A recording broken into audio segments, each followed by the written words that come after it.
कुंज बिहारी गोपी जनवल्लभा गिरिवरधारी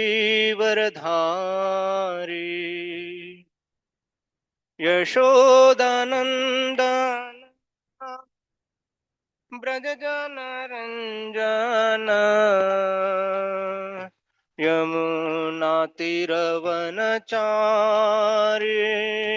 जय कुंज बिहारी ಯಶೋದಾನಂದ ಎಲ್ಲರೂ ಅನ್ನಿ ಬ್ರಜ ಜನರಂಜನ ಯಮುನಾ ತೀರವನಚಾರಿ ಜಯ ಕುಂಜ ಬಿಹಾರಿ जय राधा माधव जय कुंज बिहारी गोपी जनवल्लभा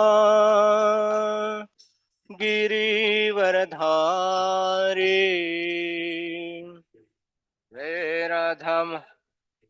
जय राधा माधव जय कुंज बिहारी गोपी जनवल्लभा गिरिवरधारी यशोदानंदन जनरंजन यमुना तीरवनचारी जय कुंज बिहारी यशोदा ब्रज जनरंजन तीरवनचारी जय कुंज बिहारी जय राधा माधव जय कुंज बिहारी गोपी जनवल्लभा धारी जय राधा माधव जय कुंज बिहार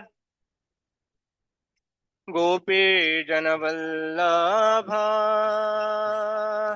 गिरिवरध यशोदानंदन ब्रज जनरंजन यमुना तीरवनचारी जय कुंज बिहारी यशोदानंद ब्रज जन यमुना तीरवनचा जय कुंज बिहारी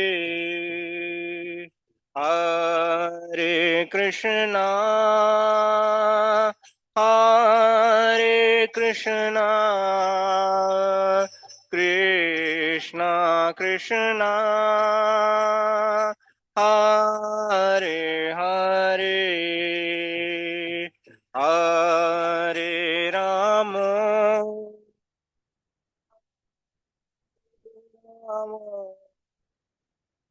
राम राम हरे हरे हरे कृष्णा हरे कृष्ण अन्य जोरागन्ने कृष्णा कृष्णा हरे हरे हरे राम हरे राम राम राम हरे हरे कृष्णा हरे कृष्णा कृष्णा कृष्णा हरे हरे हरे राम हरे राम राम राम हरे हरे हरे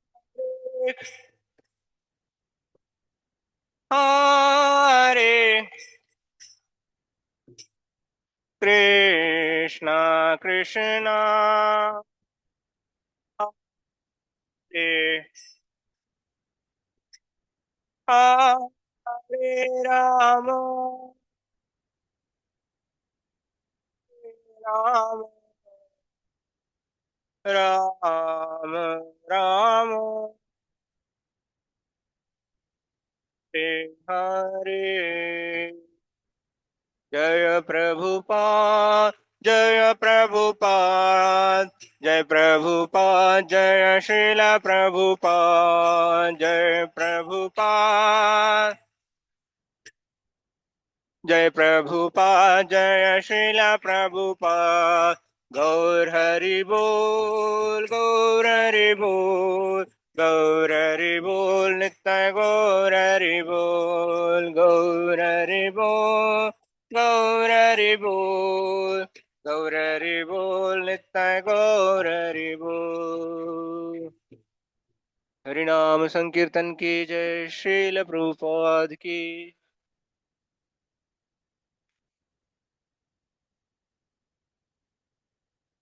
ಎಲ್ಲರೂ ಕೈ ಮುಗಿರಿ ಪ್ರಾರ್ಥನೆ ಮಾಡೋಣ ಓಂ ಅಜ್ಞಾನತಿಮಿರಂಧಸ್ಯ ಜ್ಞಾನಾಂಜನಶಲಾಕಯಾ ಚಕ್ಷುರುನ್ಮಿಲಿತಂ ಯೇನ ತಸ್ಮೈ ಶ್ರೀಗುರವೇ ನಮಃ श्रीचैतन्यमनोभीष्टं स्थापितं येन भूतले स्वयं रूप कदा मह्यं ददाति स्वपदान्तिकम् वन्देऽहं श्रीगुरो श्रीयुतापदकमलं श्रीगुरो वैष्णवांश्च श्रीरूपं साग्रजातं सहगना रघुनाथान्वितं तं सजीवं साद्वैतं सावधूतं परिजनसहितं कृष्णचैतन्यदेवं श्रीराधा कृष्णपादाय सहगना ललिता श्रीविशाखान्वितंश्च हे कृष्ण करुणा सिंधु दीनबंधु जगत्पते गोपेश गोपिका कांत राधा कांत नमोस्तुते तप्त कांचन गौरांगी राधे वृंदावनेश्वरी ऋषभानुसुते देवी प्रणमामि हरिप्रिये श्रीकृष्ण चैतन्य प्रभु नित्यानंद श्री अद्वैत गदाधर श्रीवसादि गौरभक्तवृंद हरे कृष्णा कृष्णा कृष्णा हरे हरे हरे राम राम राम हरे हरे ಎಲ್ಲರಿಗೂ ಸ್ವಾಗತ ಇವತ್ತಿನ ಕನ್ನಡ ಸತ್ಸಂಗದಲ್ಲಿ. ಸೊ ಲಾಸ್ಟ್ ಟೈಮ್ ಯಾರು ಅಟೆಂಡ್ ಮಾಡಿದ್ರಿ? ಯಾರ್ಯಾರು ಇದ್ರಿ ಲಾಸ್ಟ್ ಟೈಮ್? ಕೈ ಎಬ್ಬಿಸಬಹುದಾ? ಓಕೆ. ತುಂಬಾ ಜನ ಇದ್ರಿ. ಸೊ ಲಾಸ್ಟ್ ಟೈಮ್ದಲ್ಲಿ ಏನೇನು ಒಂದೊಂದು ಪಾಯಿಂಟ್ ನೆನಪಿದೆಯಾ? ಹೇಳ್ಬೋದಾ? ಪ್ರಭುಜಿ ಅವರು ಯಾವ ವಿಷಯ ಬಗ್ಗೆ ಹೇಳಿದ್ರು? ಮೊದಲು ಯಾವ ವಿಷಯ ಬಗ್ಗೆ ಹೇಳಿದ್ರು? ಚೈತನ್ಯ ಮಹಾಪ್ರಭು ಬಗ್ಗೆ ಹೇಳಿದ್ರ? ಅಚ್ಚಾ, ಅದಕ್ಕಿಂತ ಮೊದಲು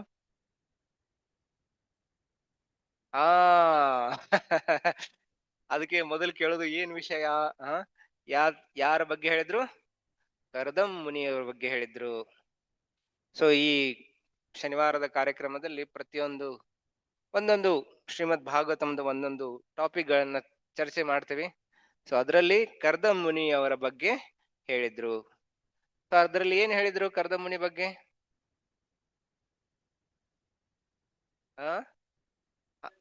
ಮದುವೆ ಅಚ್ಚು ಕನ್ನಡದಲ್ಲಿ ಪ್ರಭುಜಿ ಹೇಳ್ತಿದ್ದಾರೆ, ಮದುವೆ ಆಗ್ಲಿಕ್ಕೆ ಹುಡುಗಿ ಕೇಳ್ತಾ ಇದ್ರು, ಭಗವಂತ ಹುಡುಗಿ ಕೊಡು, ಮದುವೆ ಆಗ್ಬೇಕು ಅಂತ.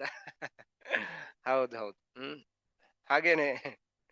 ಸೊ ಸೊ ನೋಡಿ, ಪ್ರತಿಯೊಂದು ಶ್ರೀಮದ್ ಭಾಗವತಂ ಕಥೆಯಿಂದ ನಮಗೆ ಅದರ ಏನಾದ್ರೂ ಒಂದು ಕಲೀಲಿಕ್ಕೆ ನಮಗೆ ಸಿಗುತ್ತೆ. ಸೊ ಶ್ರೀಮದ್ ಭಾಗವತಂದಲ್ಲಿರೋ ಪ್ರತಿಯೊಂದು ಕಥೆಯೂ ಕೂಡ ನಮಗೆ ಭಗವಂತನ ಹತ್ರ ಹೇಗೆ ಹೋಗೋದು ಅದು ನಮಗೆ ಕಲಿಸ್ಕೊಡುತ್ತೆ. ಅದು ಮದುವೆ ಆಗಿರ್ಬಹುದು, ಇಲ್ಲಾದ್ರೆ ಭರತ್ ಮಹಾರಾಜ್ ಹಾಗೆ ಸನ್ಯಾಸ ಆಗಿರ್ಬಹುದು, ಇಲ್ಲಾದ್ರೆ ಪೃಥು ಮಹಾರಾಜ್ ಹಾಗೆ ರಾಜ್ಯಾಭಿಷೇಕ ಆಗಿರ್ಬಹುದು, ಇಲ್ಲಾದ್ರೆ ಬಲಿ ಮಹಾರಾಜ್ ಹಾಗೆ ಹಾ ಹ ಎಲ್ಲ ಆತ್ಮ ಸಮರ್ಪಣೆ ಮಾಡೋದಾಗ್ಲಿ, ಇಲ್ಲಾದ್ರೆ ಇಂದ್ರನ ಹಾಗೆ ಏನೋ ಒಂದು ತಪ್ಪು ಮಾಡಿ ವೃತ್ರಾಸನ್ ಕೊಂದೋದಾಗಿರ್ಲಿ, ಯಾವುದು ಕತೆ ಇರ್ಲಿ, ಅದರಿಂದ ನಮಗೆ ಭಗವಂತನ ಹತ್ರ ಹೇಗೆ ನಾವು ಒಂದು ಹೆಜ್ಜೆ ಹತ್ರ ಹೋಗೋದು ಅದನ್ನ ಶ್ರೀಮದ್ ಭಾಗವತಂ ಕಲಿಸ್ಕೊಡುತ್ತೆ. ಸೊ ಹಾಗೇನೆ ಇದು ಒಂದು ಕೂಡ ಕರ್ದಂಬ ಮುನಿ ಮತ್ತು ದೇವಹೂತಿಯ ಪ್ರಸಂಗ.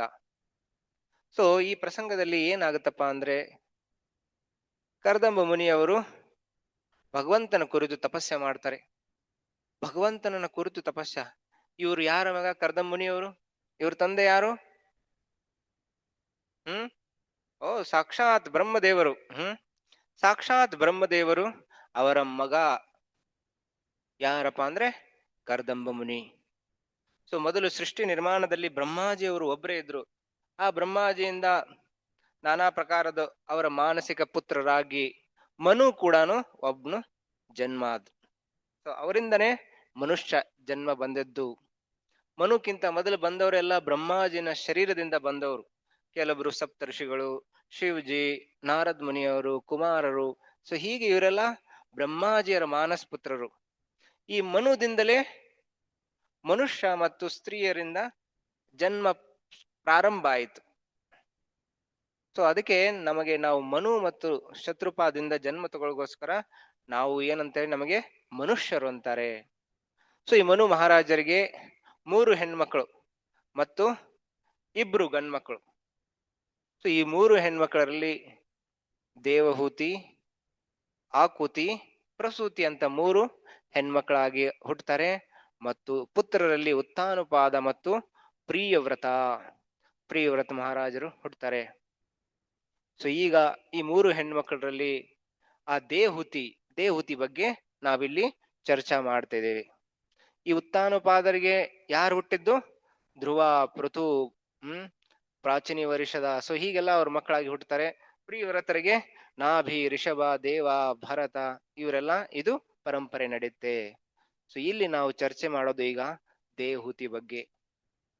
ಸೊ ಈಗ ಮನು ಮಹಾರಾಜರ ಜನ್ಮ ಆಯ್ತು. ಬ್ರಹ್ಮಾಜಿ ಅವರಿಂದ ಮನು ಮಹಾರಾಜರ ಮಗಳು ದೇವಹೂತಿ. ಸೊ ದೇವಹೂತಿ ಈಗ ದೊಡ್ಡವಳಾಗ್ತಿದ್ದಾಳೆ. ಸೊ ಅವಳಿಗೆ ಮದುವೆ ವಯಸ್ಸು ಬರ್ತಾ ಇದೆ. ಸೊ ಹಾಗೆ ಈ ಕಡೆ ಬ್ರಹ್ಮಾಜಿ ಅವರ ಪುತ್ರ ಆದ ಕರ್ದಮ. ಸೊ ಕರ್ದಮ ಅವನಿಗೆ ಮದುವೆ ಬ್ರಹ್ಮಾಜಿಯವರು ಹೇಳ್ತಾರೆ, ಈಗ ನಾನು ಸೃಷ್ಟಿಯನ್ನು ಮಾಡಿದ್ದೀನಿ, ಆದ್ರೆ ಸೃಷ್ಟಿಯಲ್ಲಿ ಯಾರು ಜೀವಾತ್ಮಗಳು ಇನ್ನೂ ಹುಟ್ಟೇ ಇಲ್ಲ. ಸೊ ಅದಕ್ಕೆ ಈ ನಾನು 14 ಲೋಕಗಳನ್ನ ಮಾಡಿದ್ದೀನಿ. ಆ 14 ಲೋಕಗಳಲ್ಲಿ ಜೀವಾತ್ಮಗಳನ್ನ ತುಂಬಿಸ್ಬೇಕು. ಈಗೆಲ್ಲ ಜೀವಾತ್ಮಗಳು ಎಲ್ಲಿದ್ದಾವೆ? ಈ ಎಲ್ಲಾ ಮಹಾವಿಷ್ಣುವಿನ ಗರ್ಭದಲ್ಲಿ, ಗರ್ಭೋದಕ್ಷ ಸಾಗರ ವಿಷ್ಣುವಿನ ಹೊಟ್ಟೆಯಲ್ಲಿದ್ದಾವೆ. ಸೊ ಈಗ ಅವುಗಳನ್ನ ಹೊರಗೆ ತರಬೇಕಂದ್ರೆ ನೀವೇನ್ ಮಾಡ್ಬೇಕು? ನೀವು ಮದುವೆಯಾಗಿ ಆ ಜೀವಾತ್ಮಗಳನ್ನ ನೀವು ಈ ಜಗತ್ತಿಗೆ ತರಬೇಕು. ಈ ಜಗತ್ತನ್ನು ಮಾಡಿದರೆ ಎದ್ರ ಸಲುವಾಗಿ? ಈಗ ರೈಲ್ವೆ ಸ್ಟೇಷನ್ ಇರುತ್ತೆ, ಅದೇ ಅದಕ್ಕೆ ರೈಲ್ವೆದಲ್ಲಿ ಕೂತ್ಕೊಂಡು ಹೋಗ್ಲಿಕ್ಕೆ. ಜೈಲ್ ಇರುತ್ತೆ, ಜೈಲ್ ಅದಕ್ಕೆ ಅಲ್ಲಿ ಕೈದಿಗಳು ಇರ್ಲಿಕ್ಕೆ. ಹೋಟೆಲ್ ಇರುತ್ತೆ, ಯಾರಾದ್ರೂ ಗೆಸ್ಟ್ ಬಂದವರಿಗೆ ಅವರಿಗೆ. ಸೊ ಹಾಗೆ ಈ ಜಗತ್ತು ಎದ್ರ ಸಲುವಾಗಿದೆ? ಈ ಮಾಡೋ ಉದ್ದೇಶ ಏನು? ಜಗತ್ತಿನ ಉದ್ದೇಶ, ಈ ಜಗತ್ತಿನ ಉದ್ದೇಶ ಏನಪ್ಪಾ ಅಂದ್ರೆ, ನಾನಾ ಪ್ರಕಾರದ ಜೀವಾತ್ಮಗಳು ಅವರವರ ಇಚ್ಛೆ ಹಾಗೆ ಕಾರ್ಯಗಳನ್ನ ಮಾಡುವ ಇಚ್ಛೆಯನ್ನ ಪಡ್ತಾ ಇದ್ದಾವೆ. ಸೊ ಮೊದಲು ಎಲ್ಲಾ ಜೀವಾತ್ಮಗಳು ಭಗವಂತನ ವೈಕುಂಠ ಜಗತ್ತದಲ್ಲಿ ಆರಾಮಾಗಿ ಭಗವಂತನ ಸೇವೆಯನ್ನ ಮಾಡ್ತಾ ಇದ್ವು. ಆದ್ರೆ ಕೆಲವೊಂದು ಜೀವಾತ್ಮಗಳು ವಿಚಾರ ಮಾಡ್ತಾರೆ, ಯಾಕಪ್ಪ ನಾವು ಭಗವಂತನ ಸೇವೆ ಮಾಡ್ಬೇಕು? ಎಲ್ಲರೂ ಭಗವಂತನ ಆರಾಧನೆಯನ್ನ ಮಾಡ್ತಿದ್ದಾರೆ, ಯಾರಾದ್ರೂ ನನ್ನ ಆರಾಧನೆ ಕೂಡ ಮಾಡ್ಬೇಕು. ನಂದು ಈ ಭಗವಂತನ ಲೋಕ ಹೇಗಿದೆ ಹಾಗೆ ಕೂಡ ನನ್ನ ಲೋಕನು ಕೂಡ ಇರಬೇಕು ಅಂತೇಳಿ ಆ ದುಷ್ಟ ವಿಚಾರ ಮಾಡಿದ ತಕ್ಷಣ ಭಗವಂತ ಅವ್ರ ಇಚ್ಛೆ ಈಡೇರಿಸ್ಲಿಕ್ಕೆ, ಆಯ್ತಪ್ಪ ನಿನಗೆ ನನ್ನಿಂದ ಬೇರೆ ಇರ್ಬೇಕಾ? ಆಯ್ತು, ಈ ಜಗತ್ತನ್ನ ಮಾಡ್ತೀನಿ ಅಂತೇಳಿ ಬ್ರಹ್ಮಾಜಿಗೆ ಹೇಳಿ ಇನ್ 14 ಲೋಕಗಳನ್ನ ಸೃಷ್ಟಿಯನ್ನ ನಿರ್ಮಾಣ ಮಾಡಾಯ್ತು. ಸೊ ಈಗ ಆ ಎಲ್ಲಾ ಜೀವಾತ್ಮಗಳನ್ನ ಆಧ್ಯಾತ್ಮಿಕ ಜಗತ್ತಿನಿಂದ ಈಗ ಈ ಭೌತಿಕ ಜಗತ್ತಲ್ಲಿ ತರಬೇಕು. ಸೊ ಅದಕ್ಕೆ ಏನ್ ಮಾಡಬೇಕು, ಅದಕ್ಕೆ ಪ್ರಜನನ ಕಾರ್ಯ ಆಗ್ಬೇಕು. ಸೊ ಇದು ಭಾರಿ ಅವಶ್ಯಕ.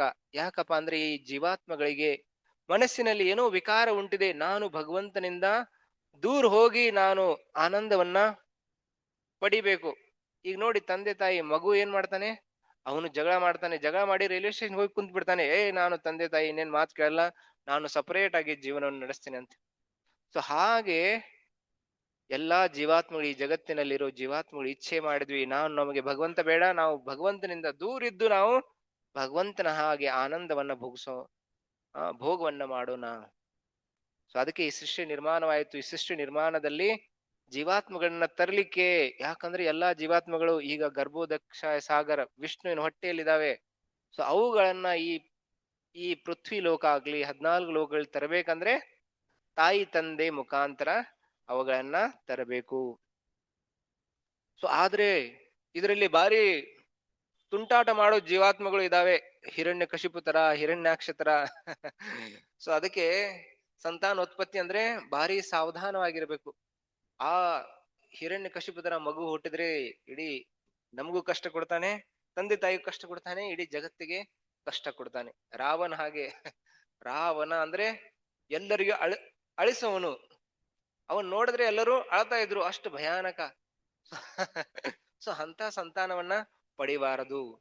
ಅದಕ್ಕೆ ಬ್ರಹ್ಮಾಜಿಯವ್ರು ಹೇಳ್ತಾರೆ, ಕರ್ದಮ ನೋಡು, ಸೃಷ್ಟಿ ನಿರ್ಮಾಣ ಕಾರ್ಯ ನಡೆದಿದೆ, ಎಲ್ಲಾ ಜೀವಾತ್ಮಗಳನ್ನ ನೀನು ಈ ಜಗತ್ತಿಗೆ ತರಿಸ್ಬೇಕು. ಆದ್ರೆ ಒಳ್ಳೆ ಜೀವಾತ್ಮ ತರಿಸ್ಬೇಕಲ್ಲ, ಅದಕ್ಕೆ ನೀನೇನ್ ಮಾಡ್ಬೇಕು, ನೀನು ಮೊದಲು ಶುದ್ಧ ಆಗಬೇಕು. ಯಾವಾಗ ತಂದೆ ತಾಯಿ ಶುದ್ಧ ಆಗ್ತಾರೆ ಅವರಿಗೆ ಮಾತ್ರ ಒಳ್ಳೆ ಶುದ್ಧವಾದ ಗರ್ಭಾಧಾನ ಸಂಸ್ಕಾರ ಆಗತ್ತೆ ಮತ್ತು ಒಳ್ಳೆ ಮಕ್ಕಳಾಗಿ ಜನ್ಮಕ್ಕೆ ಬರುತ್ತೆ. ಇಲ್ಲ ಆದ್ರೆ ಯಾರು ನಿಯಮಗಳನ್ನ ಪಾಲನೆ ಮಾಡೋದಿಲ್ಲ, ಅವರಿಗೆ ಏನು ಯಾವ ಪ್ರಕಾರ ಮಕ್ಕಳು ಹುಟ್ಟುತ್ತಾರೆ, ಕ್ಯಾಟ್ಸ್ ಡಾಗ್ಸ್ ಅಂತ ಪ್ರಭುಪಾದ ಹೇಳ್ತಾರೆ, they will give birth to cats and dogs. ನಾಯಿ ಬೆಕ್ಕು. ಸೊ ಹೀಗೆ ಅಂದ್ರೆ ಅವರ ಜೀವನದ ಉದ್ದೇಶ ಏನಿರುತ್ತೆ, ಬರೀ ಇಂದ್ರ ತೃಪ್ತಿ. ಸೊ ಈ ಜಗತ್ತಿನಲ್ಲಿ ನೋಡಬಹುದು, ಈ ಜಗತ್ತಿನಲ್ಲಿ ನಾನಾ ಪ್ರಕಾರ ದುಷ್ಟರು ಜನ್ಮ ತಗೋತಾರೆ. ಯಾಕಪ್ಪ ಅಂದ್ರೆ ಸರಿಯಾದ ತಂದೆ ತಾಯಿಗಳ ಶುದ್ಧತೆ ಇಲ್ಲದೆ ಆದ ಕಾರಣ ಇಂಥ ಸಂತಾನಗಳು ಜನ್ಮಕ್ಕೆ ಬರುತ್ತವೆ. ಸೊ ಅದಕ್ಕೆ ನಮ್ಮ ಭಾರತೀಯ ಸಭ್ಯತಾ ಸಂಸ್ಕೃತಿಯಲ್ಲಿ, ವೈದಿಕ ಸಭ್ಯತಾ ಸಂಸ್ಕೃತಿಯಲ್ಲಿ ಗರ್ಭಧಾನ ಅಂತ ಒಂದು ಸಂಸ್ಕಾರ, 10 ಸಂಸ್ಕಾರಗಳಿದಾವೆ ಮನುಷ್ಯನ ಜೀವನದಲ್ಲಿ. ಅದರಲ್ಲಿ ಮೊದಲು ಯಾವ್ದಪ್ಪ ಅಂದ್ರೆ ಗರ್ಭಧಾನ ಸಂಸ್ಕಾರ, ಅಂತಿಮ ಯಾವ್ದಪ್ಪ ಅಂದ್ರೆ ಅಂತಿಮ ಸಂಸ್ಕಾರ. ಸೊ ಪ್ರಮುಖವಾದ ಗರ್ಭಧಾನ ಸಂಸ್ಕಾರ ಅಂದ್ರೆ ನಾವು ತಂದೆ ತಾಯಿಗಳು ಶುದ್ಧ ಮನಸ್ಸಿನಲ್ಲಿ ಇದ್ದರೆ ಅವ್ರೇನ್ ಮಾಡ್ತಾರೆ, ಒಳ್ಳೆ ಜೀವಾತ್ಮಗಳನ್ನ ತನ್ನ ಸಂತಾನವಾಗಿ ಅವರು ಪಡಿತಾರೆ, ಒಳ್ಳೆ ಜೀವಾತ್ಮಗಳನ್ನ ಈ ಜಗತ್ತಿಗೆ ತರ್ತಾರೆ, ಅದರಿಂದ ಈ ಜಗತ್ತಿನ ಉದ್ಧಾರ ಆಗತ್ತೆ. ಸೊ ಅದಕ್ಕೆ ಬ್ರಹ್ಮಾಜಿ ಹೇಳ್ತಾರೆ, ಕರ್ದಮ ನೀನು ಏನ್ ಮಾಡು, ನೀನು ಹೋಗಿ ಭಗವಂತನ ತಪಸ್ಸೆ ಮಾಡು, ಭಗವಂತ ವಿಷ್ಣುವಿನ ತಪಸ್ಸೆ ಮಾಡು. ಅದರಿಂದ ಏನಾಗತ್ತೆ, ನೀನು ಶುದ್ಧ ಆಗ್ತೀಯ ಮತ್ತು ನಿನಗೆ ಒಳ್ಳೆ ಸಂತಾನಗಳು ಸಿಗುತ್ತೆ. ಸೊ ಆವಾಗ ಕರ್ದ ಮುನಿಯವರು ಹಿಮಾಲಯದಲ್ಲಿ ಮಾನಸ ಸರೋವರದಲ್ಲಿ ಹತ್ರ ಹೋಗಿ ಒಂದು ರಮಣೀಯ ಸ್ಥಾನದಲ್ಲಿ ಕುತ್ಕೊಂಡು ತಪಸ್ಸೆ ಮಾಡ್ತಾರೆ. ಅವರ ತಪಸ್ಸೆ 10,000 ವರ್ಷಗಳ ಗಂಟ್ಲೆ ತಪಸ್ಸೆ ಮಾಡ್ತಾರೆ. ಯಾಕಪ್ಪ ಅಂದ್ರೆ ಸತ್ಯಯುಗದಲ್ಲಿ ಅವರ ವಯಸ್ಸು ಲಕ್ಷಾಂತರ ವರ್ಷ, ನಮ್ದು ಹೇಗೆ 100 ವರ್ಷ ಇದೆ ಹಾಗೆ ಅವ್ರದ್ದು ಲಕ್ಷ ಗಂಟ್ಲೆ ಅವ್ರ ಆಯು. ಸೊ ಅದಕ್ಕೆ ಅವರು 10,000 ವರ್ಷಗಳ ತನಕ ಅವರು ತಪಸ್ಸೆ ಮಾಡ್ತಾರೆ, ಕಠೋರ ತಪಸ್ಯ. ಸೊ ಆವಾಗ ಅವ್ರ ತಪಸ್ಸೆ ಹಾಗೆ ಮೆಚ್ಚಿ ಭಗವಂತ ಪ್ರಕಟ ಆಗ್ತಾನೆ. ಭಗವಂತ ಕೇಳ್ತಾನೆ, ಹೇ ಕರ್ದಮ ಏನ್ ಬೇಕು, ನೀನಿಷ್ಟು ಕಠೋರ ತಪಸ್ಸನ್ನು ಮಾಡ್ತಿದೀಯಾ, ಯಾವ್ದಗೋಸ್ಕರ ತಪಸ್ಸೆಯನ್ನು ಮಾಡ್ತಿದೀಯಾ, ಏನು ವರದಾನ ಬೇಕು ಕೇಳು. ಆದ್ರೆ ಕರ್ದಂಬ ಭಗವಂತನ ನೋಡಿ ಅವನ ಎಲ್ಲಾ ಇಚ್ಛೆಗಳು ಈಡೇರ್ತಾವೆ, ಅವನ ಮನಸ್ಸು ಶುದ್ಧ ಆಗತ್ತೆ. ಏನೋ ಸ್ವಲ್ಪ ಕಾಮರೂಪ ಇತ್ತು, ಅದು ಕೂಡ ನಷ್ಟ ಆಗೋಡುತ್ತೆ. ಈಗ ಅವನು ಪರಿಶುದ್ಧವಾಗಿ ಭಗವಂತನ ನೋಡ್ತಾ ಇದ್ದಾನೆ, ವಿಚಾರ ಮಾಡ್ತಾ ಇದ್ದಾನೆ, ಭಗವಂತ ನಾನು ಎದಕ್ಕೆ ತಪಸ್ಸೆ ಮಾಡಿದ್ದೆ, ನಾನು ಮದುವೆ ಆಗ್ಲಿಕ್ಕೆ ಒಳ್ಳೆ ಹುಡುಗಿ ಬೇಕಂತ ತಪಸ್ಸೆ ಮಾಡ್ತಿದ್ದೀನಿ, ಆದ್ರೆ ನನಗೆ ಭಗವಂತ ಸಿಕ್ಬಿಟ್ಟಲ್ಲ, ನಾನು ಹೇಗ್ ಕೇಳಿ ಭಗವಂತನನ್ನ. ಸೊ ಅಂದ್ರು ಬ್ರಹ್ಮಾಜಿಯವರು ಹೇಳ್ಕಟ್ಟ ಆದೇಶ, ಹಿರಿಯರ ಆದೇಶವನ್ನು ಮೀರಬಾರ್ದು. ಅದಕ್ಕೆ ಅವನೇನ್ ಹೇಳ್ದ, ಭಗವಂತ ನಾನೊಬ್ಬ ತುಚ್ಛ ವ್ಯಕ್ತಿ, ನಾನು ಒಬ್ಬ ಸಂಸಾರಿಕ ವ್ಯಕ್ತಿ, ನಾನೇನೋ ಒಂದು ಒಳ್ಳೆ ಹೆಂಡತಿ ಪಡೆಯೋಗೋಸ್ಕರ ನಾನು ತಪಸ್ಸೆಯನ್ನ ಮಾಡಿದ್ದೀನಿ, ನನ್ನಷ್ಟು ಮೂರ್ಖ ಯಾರು ಇರಬಹುದು? ಸೊ ಅದಕ್ಕೆ ನೀವೇನ್ ಮಾಡಿ, ಕೃಪಯಾ ನನಗೆ ಬ್ರಹ್ಮಾಜಿಯವರ ಆಜ್ಞೆ ಅನುಸಾರವಾಗಿ ನೀವು ನನ್ನ ಇಚ್ಛೆಯನ್ನ ಈಡೇರಿಸಿ. ಸೊ ಕರ್ದಂಬ ಮುನಿ ಭಗವಂತನಿಗೆ ವರದಾನ ಕೇಳುವಾಗ ಅವನ ಮನಸ್ಸಿನಲ್ಲಿ ಕೇಳೋ ಬೇಡೋ ಗೊಂದಲ ಇತ್ತು. ಆದ್ರೂ ಕೂಡ ಸೃಷ್ಟಿ ನಿರ್ಮಾಣ ಕಾರ್ಯಕ್ಕೆ ಬೇಕಾದ ಸವಲತ್ತುಗಳನ್ನ ಭಗವಂತನ ಕಡೆಯಿಂದ ಅವರು ಕೇಳೇ ಬಿಡ್ತಾರೆ. ಅವಾಗ ಭಗವಂತ ಭಾರಿ ಪ್ರಸನ್ನ ಆಗ್ತಾನೆ. ಹೇ ಕರ್ದಮ, ನೀನು ಕಠೋರ ತಪಸ್ಸನ್ನು ಮಾಡಿದ್ದೀನಿ, ನಿನ್ನ ತಪಸ್ಸೆಗೆ ನಾನು ಮೆಚ್ಚಿ ಹೋಗಿದ್ದೇನೆ. ಅವನ ತಪಸ್ಸೆಯನ್ನು ನೋಡಿ ಭಗವಂತನಿಗೆ ಕಣ್ಣಲ್ಲಿ ನೀರು ಬರುತ್ತೆ. ಸೊ ಅಷ್ಟು ಕಠೋರ ತಪಸ್ಸೆ, ಪ್ರಾಮಾಣಿಕ ತಪಸ್ಸೆಯನ್ನು ಕರ್ದಮುನಿ ಮಾಡಿರ್ತಾರೆ. ಭಗವಂತ ಅಂತಾನೆ, ನೀನು ತುಂಬಾ ಶುದ್ಧವಾದ ಭಕ್ತಿಯಿಂದ ಮಾಡಿದೀಯಾ, ಅದಕ್ಕೆ ಈ ಸಂಸಾರದ ಮಾಯೆ ಇದೆಯಲ್ಲ, ಕಾಮ, ಕ್ರೋಧ, ಲೋಭ, ಮದ, ಮತ್ಸರ ಯಾವುದು ಕೂಡ ನಿನ್ನ ಮನಸ್ಸಿನ ಮೇಲೆ ಪ್ರಭಾವವನ್ನ ಮಾಡೋದಿಲ್ಲ. ಸೊ ನಿನಗೆ ಮದುವೆ ಆಗ್ಲಿಕ್ಕೆ ಒಳ್ಳೆ ಹೆಂಡತಿ ಬೇಕಾ?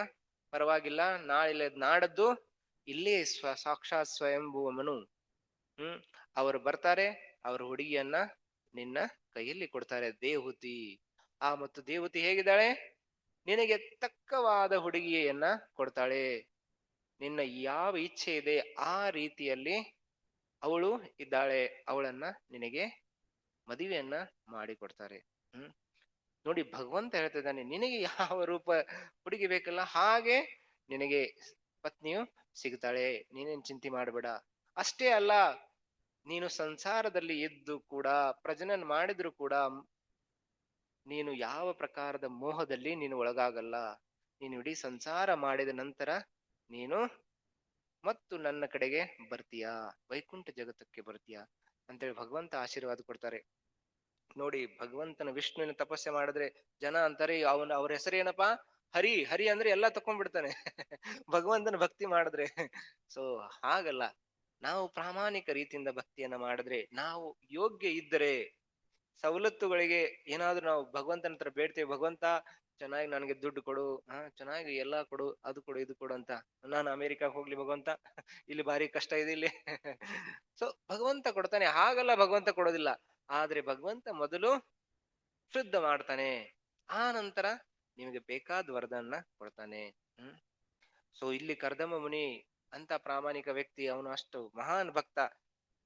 ಭಗವಂತ ಅಂತಾರೆ, ಆಯ್ತು, ನಿನಗೆ ನಾನು ತಕ್ಕ ವರವನ್ನ ನಾನು ಕೊಡ್ತೇನೆ, ವಧುಗಳನ್ನ ಕೊಡ್ತೇನೆ. ಸೊ ಅಂತೇಳಿ ಆಶೀರ್ವಾದವನ್ನ ಮಾಡ್ತಾರೆ. ಸೊ 3ನೇ ದಿವಸ ಅವನ ಹತ್ರ ಬಂದೇ ಬಿಡ್ತಾರೆ, ಸ್ವಯಂಭೂಮನು ಅವನ ಹತ್ರ ಬಂದೇ ಬಿಡ್ತಾರೆ.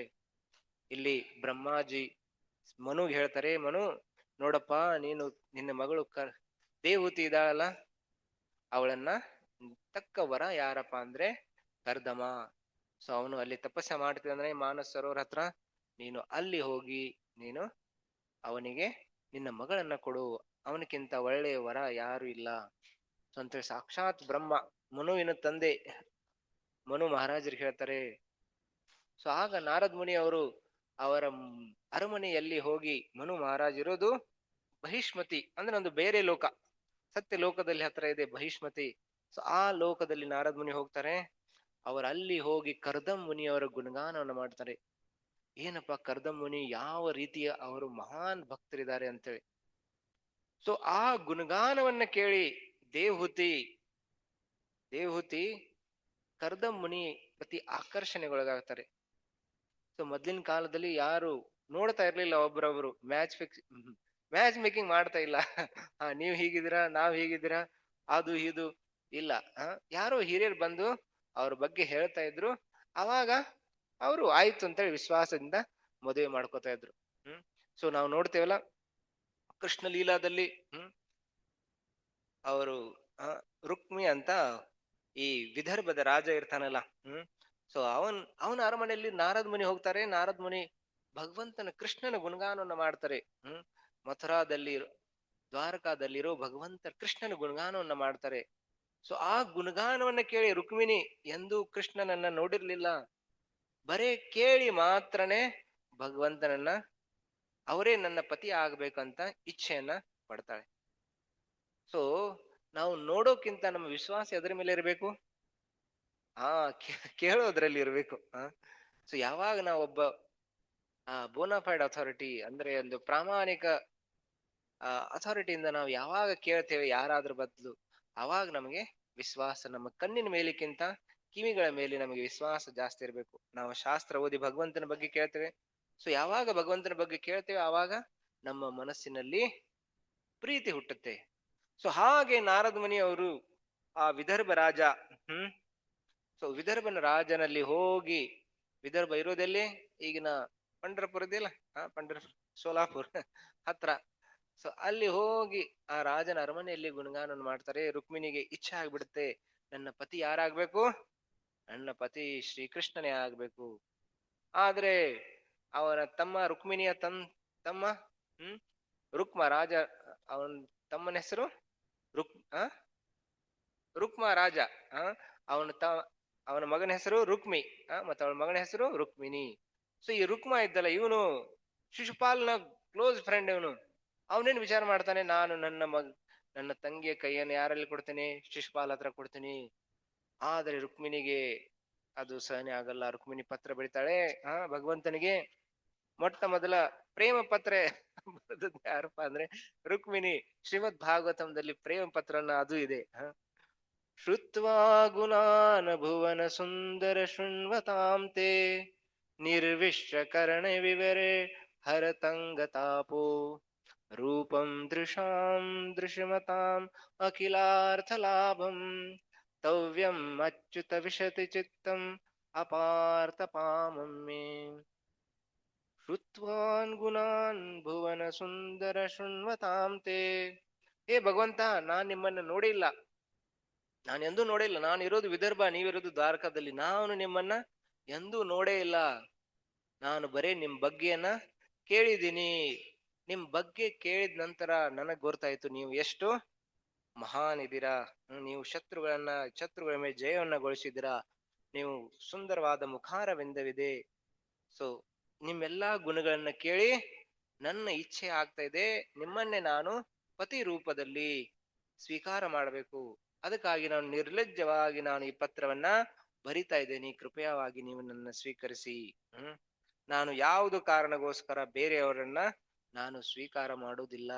ನೀವು ಬಂದ್ರೆ ಆಯ್ತು, ಇಲ್ಲಾದ್ರೆ ನಾನು ನನ್ನ ಪ್ರಾಣವನ್ನ ಬಿಟ್ಟು ಬಿಡ್ತೀನಿ ಅಂತೇಳಿ ರುಕ್ಮಿಣಿ ಬರೇ ಕೇಳಿ ಮಾತ್ರ, ಭಗವಂತನ ಗುಣಗಾನಗಳನ್ನ ಕೇಳಿ ಮಾತ್ರನೇ ಭಗವಂತನ ಮೇಲೆ ಪ್ರೀತಿ ಆಯ್ತು. ಸೊ ಹಾಗೇನೆ ಇಲ್ಲಿಯೂ ಕೂಡ ಏನಾಗ್ತಾ ಇದೆ, ನಾರದ್ ಮುನಿಯವರ ಮುಖಾರವಿಂದ ಕೇಳಿ ದೇವಹೂತಿ ಕೂಡ ಕರ್ದಮನ ಮೇಲೆ ಅವರಿಗೂ ಪ್ರೀತಿ ಹುಡ್ತಾ ಇದೆ. ಆ ಕರ್ದಮ ಮುನಿ ಎಷ್ಟು ಒಳ್ಳೆಯವರಪ್ಪ. ಹಾಗೆ ರಾಮಾಯಣದಲ್ಲಿಯೂ ಕೂಡ ನಾವು ನೋಡ್ತೇವೆ, ಪ್ರಭು ರಾಮಚಂದ್ರ ವಿಶ್ವಾಮಿತ್ರನ ಜೊತೆಗೆ ಆ ಜನಕಪುರಿಯಲ್ಲಿ ಹೋಗ್ತಾರೆ. ಆ ಜನಕಪುರಿಯಲ್ಲಿ ಹೋಗಿ ಅಲ್ಲಿ ಅವರು ಏನೋ ಒಂದು ಬೆಳಗ್ಗೆ ಎದ್ದು ಹೂವನ್ನ ಹರಿಲಿಕ್ಕೆ ಆ ಒಂದು ತೋಟದಲ್ಲಿ ಹೋಗ್ತಾರೆ. ಆ ತೋಟ ಇರೋದು ಯಾರದಪ್ಪ ಅಂದ್ರೆ ಜನಕ ಮಹಾರಾಜ ಅವರ ತೋಟ. ಸೊ ಅಲ್ಲಿ ಸೀತಾದೇವಿ ಅವರ ಎಲ್ಲಾ ಗೆಳತಿಯರಿರ್ತಾರಲ್ಲ, ಅವ್ರು ನೋಡ್ತಾರೆ ಭಗವಂತನನ್ನ. ನೋಡಿ, ಎಷ್ಟು ಸುಂದರವಾಗಿದ್ದಾನಪ್ಪ ಇವ್ ಯುವಕ, ಯಾರಪ್ಪ ಇವನು, ಎಷ್ಟು ಸುಂದರವಾದ ಯುವಕ, ಇವನೇ ದಶರಥ ಮಹಾರಾಜವರ ದಶರಥ ನಂದನ, ಇವನೇ ರಾಮ ಇರಬಹುದು. ಆಹಾ, ಎಷ್ಟು ಯೋಗ್ಯವಾದ ವರ ಇವನು ನಮಗೆ. ಸೊ ನಮ್ಮ ಸೀತಾದೇವಿಗೆ ಒಳ್ಳೆ ಮ್ಯಾಚ್ ಅಂತೇಳಿ ಅವರೆಲ್ಲಾ ಹೋಗ್ತಾರೆ ಸೀತಾದೇವಿ. ಸೊ ಸೀತಾದೇವಿ ಹತ್ರ ಹೋಗಿ ಹೇಳ್ತಾಳೆ, ಎಲ್ಲರೂ ಹೇಳ್ತಾರೆ, ಸೀತೆ ಸೀತೆ ನಿನಗೆ ತಕ್ಕ ವರ ಸಿಕ್ಕಿದೆ. ಈ ದಶರಥ ನಂದನ ಇದಾನಲ್ಲ, ಇವನೇ ನಿನಗೆ ಯೋಗ್ಯ ವರ ಅನ್ಸುತ್ತೆ. ಸೀತಾ, ಹೌದಾ, ಅವನ್ ಹೇಗಿದ್ದಾನೆ? ಸೊ ಅವಾಗ ಅವರೆಲ್ಲಾ ಪ್ರಭು ರಾಮಚಂದ್ರ ಗುಣಗಾನವನ್ನ ಮಾಡ್ತಾರೆ. ಹೇಗಪ್ಪ ಪ್ರಭು ರಾಮಚಂದ್ರ, ಎಷ್ಟು ಸುಂದರವಾಗಿದ್ದಾನೆ. ಒಬ್ಬ ಗೆಳತಿ ಹೇಳ್ತಾಳೆ, ಅವನ್ ಎಷ್ಟು ಸುಂದರವಾಗಿ ನೋಡ್ಲಿಕ್ಕೆ ತರುಣ ಯುವಕ ಇದ್ದಾನೆ. ಅವ್ನು ನೋಡಿದ್ರೆ ಮನುಷ್ಯ ಅಲ್ಲ, ಅವನು ಸಾಕ್ಷಾತ್ ವಿಷ್ಣು ತರಾನೇ ಕಾಣ್ತಾ ಇದ್ದಾನೆ, ನವ ಯೌವನ ತರ ಕಾಣ್ತಾ ಇದ್ದಾನೆ. ಹೌದಾ? ಸೊ ಮತ್ತವಳು ಗೆಳತಿ ಅಂತಾಳೆ, ಆದ್ರೆ ಅವನು ಈ ಶಿವ ಧನುಷ್ಯ ಹೇಗೆ ಎತ್ತಲಿಕ್ಕೆ ಸಾಧ್ಯ? ನೋಡ್ಲಿಕ್ಕೆ ಒಬ್ಬ ಮೃದು ಶರೀರವುಳ್ಳ ಒಬ್ಬ ಯುವಕನ ತರ ಕಾಣ್ತಿದ್ದಾನೆ, ಆದ್ರೆ ಇವನ ಶಿವ ಧನುಷ್ಯ ಎಬ್ಸ್ಲಿಕ್ಕೆ ಸಾಧ್ಯನಾ? ಸೊ ಮತ್ತೊಬ್ಬ ಗೆಳತಿ ಅಂತಾಳೆ, ನಾನು ಕೇಳಿದ್ದೀನಿ, ಅವನು ಕಾಣ್ಲಿಕ್ಕೆ ಮೃದು ಇದ್ದಾನೆ, ಆದ್ರೆ ಅವನ ಬಾಣಗಳು ಕೈಗಳು ಹೇಗಿದಾವೆ, ವಜ್ರದ ಹಾಗಿದಾವೆ. ಅವನೇ ಆ ರಾಕ್ಷಸಿ ತಾಡಿಕ ಅನ್ನೋ ರಾಕ್ಷಸಿಗೆ ಒಂದೇ ಬಾಣ ಬಿಟ್ಟ ಸಾಕ, ಅವಳು ರಾಕ್ಷಸಿ ತಾಡಿಕ ಎಳ್ಳೇ ಇಲ್ಲ. ಹ್ಮ್. ಸೊ ಹಾಗೆ ಅವನು ಪರಾಕ್ರಮಿ, ನೋಡ್ಲಿಕ್ಕೆ ಸಾಮಾನ್ಯ ಕಾಣಿದ್ರು ಕೂಡ ಅವನು ಭಾರಿ ಪರಾಕ್ರಮಿ. ಸೊ ಹೀಗೆ ಎಲ್ಲಾ ಗೆಳತಿಯರು ಬಂದು ಸೀತೆಗೆ ಹೇಳ್ತಾ ಇದ್ದಾರೆ.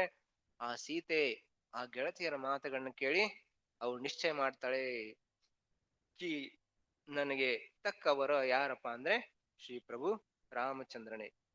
ಸೊ ಹೀಗೆ ಯಾವಾಗ ನಾವು ಒಬ್ಬ ವ್ಯಕ್ತಿಯ ಬಗ್ಗೆ ಒಳ್ಳೆ ಗುಣಗಾನವನ್ನ ಕೇಳ್ತೇವೆ, ಆವಾಗ ಅವ್ರ ಮೇಲೆ ಪ್ರೀತಿ ಸಹಜವಾಗಿ ಬಂದೇ ಬಿಡುತ್ತೆ. ಹ್ಮ್. ಸೊ ಮದ್ದಿನ ಕಾಲದಲ್ಲಿ ಅಂದ್ರೆ ಜನ ಒಬ್ರಿಗೊಬ್ರು ನೋಡ್ತಾ ಇರ್ಲಿಲ್ಲ. ಯಾವಾಗ್ಲೂ ವಧುವರ ನೋಡ್ಲಿಕ್ಕೆ ಹೋದಾಗ ಅವಳ ಮೇನ್ಲಿ ಆ ಹುಡುಗಿಯರ ಕುಲವನ್ನ ನೋಡ್ತಾ ಇದ್ರು. ಯಾವ್ದಪ್ಪ ಎಷ್ಟು ಒಳ್ಳೆ ಕುಲ ಇದೆ, ಇವ್ರ ತಂದೆ ಹೇಗಿದ್ದಾರೆ, ಅಜ್ಜ ಹೇಗಿದ್ದಾರೆ. ಹ್ಮ್. ಆದ್ರೆ ಅದೇ ವರದ ಪಕ್ಷದಲ್ಲಿ ಅವ್ರು ನೋಡ್ತಾ ಇದ್ರು, ಹಾ ಇವನ ಆರೋಗ್ಯ ಚೆನ್ನಾಗಿದೆಯಾ, ಅಷ್ಟೇ ನೋಡ್ತಾ ಇದ್ರು. ಸೊ ಮತ್ತೇನು ಬೇರೆ ನೋಡ್ತಾ ಇರ್ಲಿಲ್ಲ.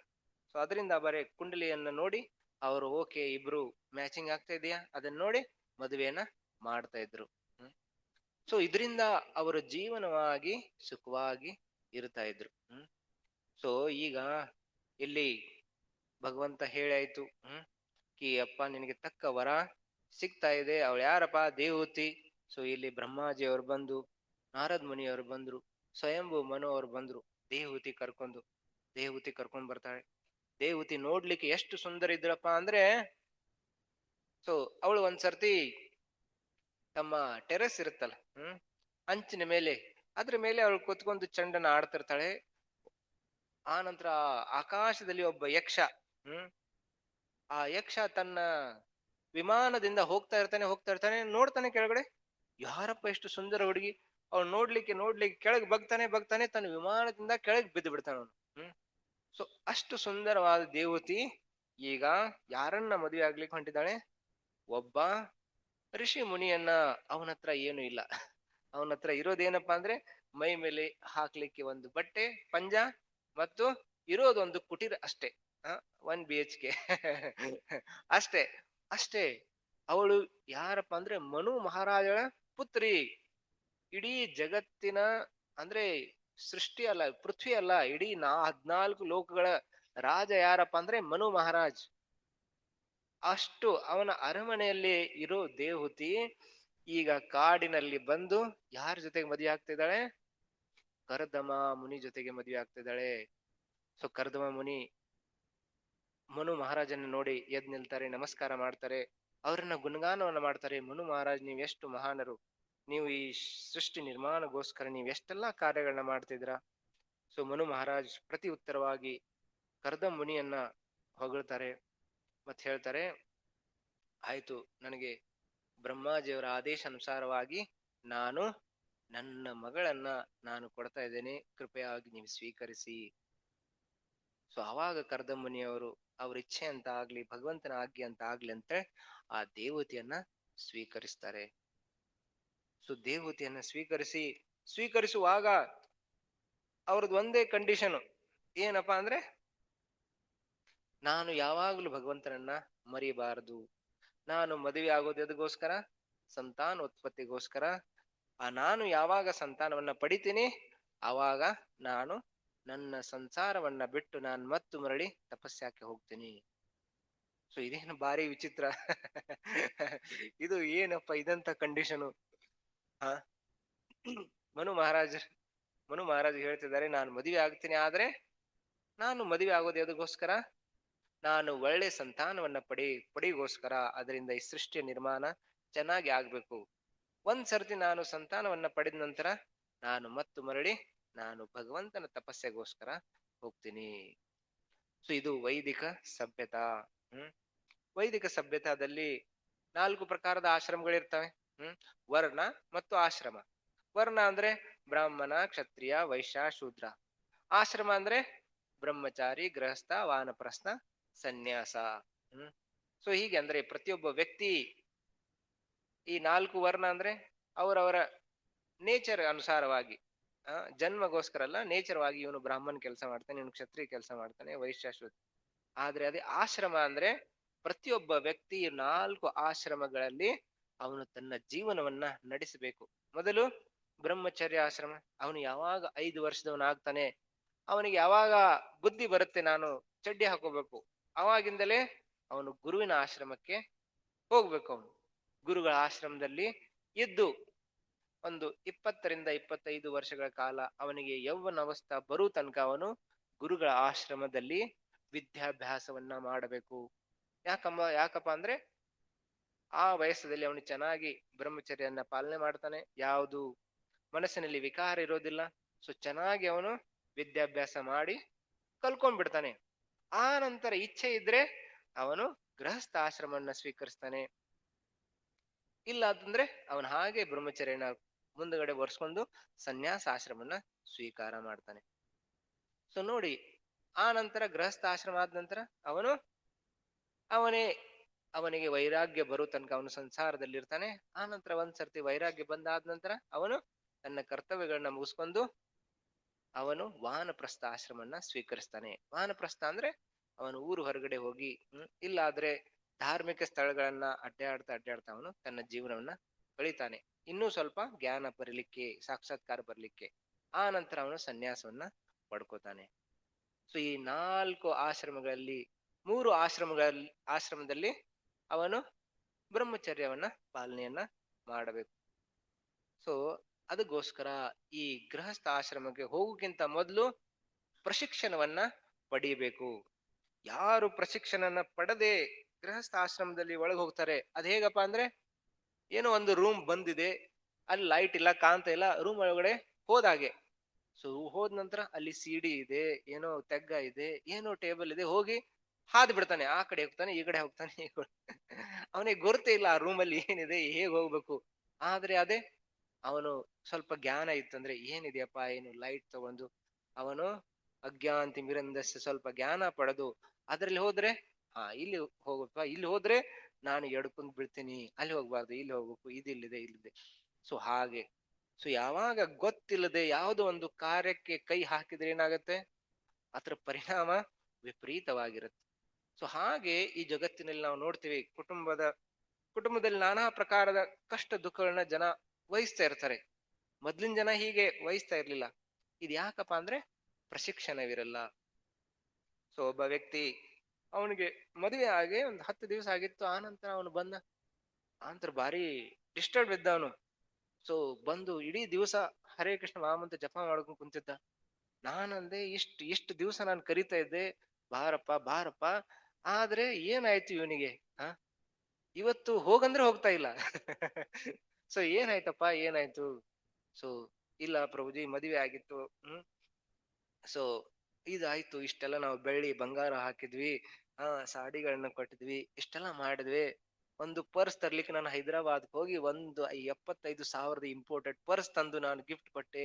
ಎಲ್ಲ ಆಯ್ತು, ಮದುವೆ ಆಯ್ತು, 2 ಕೋಟಿ ರೂಪಾಯಿ ಖರ್ಚಾಯ್ತು. ಆದ್ರೆ ಏನಾಯ್ತು, 10 ದಿವಸದಲ್ಲಿ ಅವ್ರ ಮನೆಗೆ, ನಾವು ನಮ್ಮ ಮನೆಗೆ. ಸೊ ಹೌದಾ, ಹೀಗಾಯ್ತಾ, ಏನಾಯ್ತು.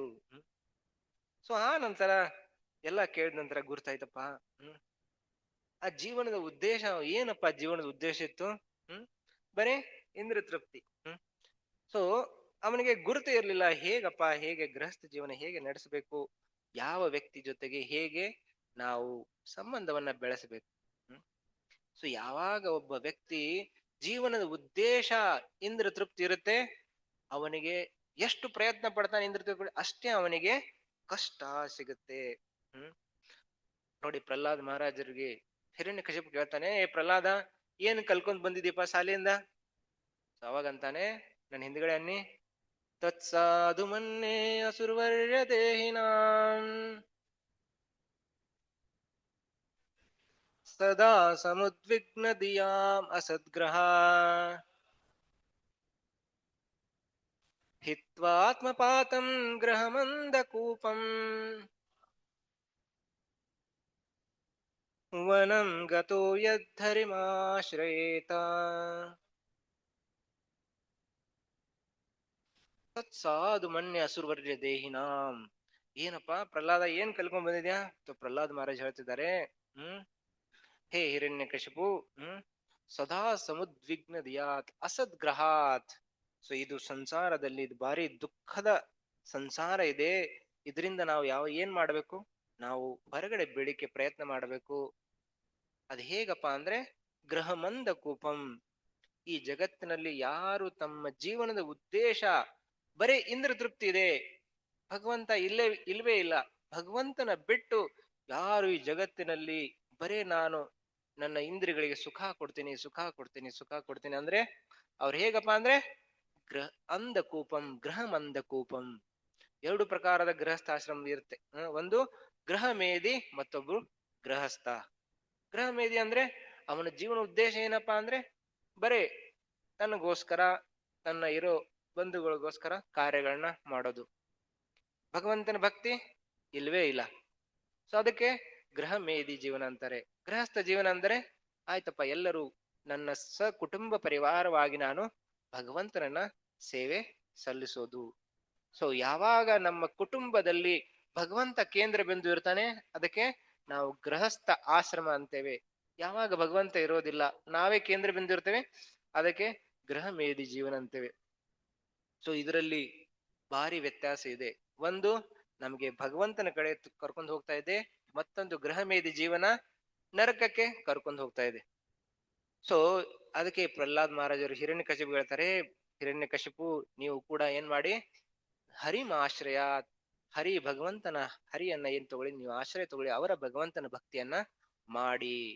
ಅದನ್ನ ಬಿಟ್ಟು ನೀವು ಈ ಸಂಸಾರ, ನೀವು ರಾಜ ಆಗಿರ್ಬೋದು, ತ್ರಿಲೋಕಾಧಿಪತಿ ಆಗಿರ್ಬೋದು, ನೀವು ಎಲ್ಲಾ ಇಂದ್ರ ಚಂದ್ರ ನಿಮ್ಮ ಆಜ್ಞೆಯನ್ನು ಪಾಲನೆ ಮಾಡ್ತಿರ್ಬೋದು, ಆದ್ರೂ ಕೂಡ ನೀವು ಎಲ್ಲಿ ಗೃಹಮಂದ ಕೂಪಂ.